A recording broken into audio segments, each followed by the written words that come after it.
એટલે ડાયો માણ કેને કહેવાય ખબર હે? પોતાનું કામ સાધી લે, ડરતા ડરતા ફાંકી લેવાનું, સંસારના ચીચોડા આમને આમ ચાલુ રહેવાનું, એની વચ્ચેથી આ કામ કરવાનું હો.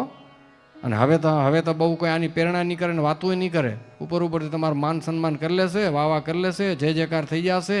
તમારી વાસના કેટલી બળી, વૃત્તિ ભગવાનમાં કેટલી જઈને મળી, કોઈ હવે પૂછવાનું નથી. પહેલાં સંતો પૂછતા કેવી માનસી પૂજા થાય રહી, ધ્યાન મહારાજમાં થાયરું નથી થતું. હવે બધું બંધ. પોતાની રીતે તમે થોડું કરી લો તો ભલે, નકર તું તોજી કર હવે. હા, તમે અહીંયા જરાક આવી જાય, તમને જરાક અમે ભુજમાં આવશો વખાણી લેશું. તમે અહીંયા અમે આવી તો તમે અમને વખાણી લો છો, અમે તમે બહુ ધજો. ભુજમાં આવો તો અમે તમને કંઈ કે તમે બહુ ધજો. હા, પછી આવો ભાઈ હું જેવી તું થા. અમારું બંધ ને તમારું બંધ, પણ છેલ્લે વિમાન નહીં આવે. હા, એરપોર્ટે ગાડી લેવા આવશે, ચા નાસ્તા બેડ ઉપર આવી જશે, વીઆઈપી રૂમ મળી જશે, એસીવાળા ઓરડા મળી જશે, બધું થશે.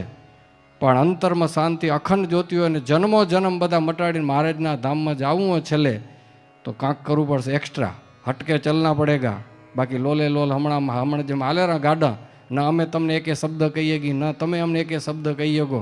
બાકી જેને મૂર્તિનો સ્વાર્થ હોય એ તો ઘા સહન કરે, 5-5 ખાસડા મારે ને તો એમ રાજી થાય કે મને કોઈક વઢ્યું. એ બધું બંધ થઈ ગયું. હવે તો માખણ પાલીસી થઈએ ચાલુ, ખાવાનું માખણ બંધ થઈ ગયો, ચોપડવાનું ચાલુ થયું. સમજે ને? પહેલાં માખણ ખવડાવતા ને હવે ચોપડે.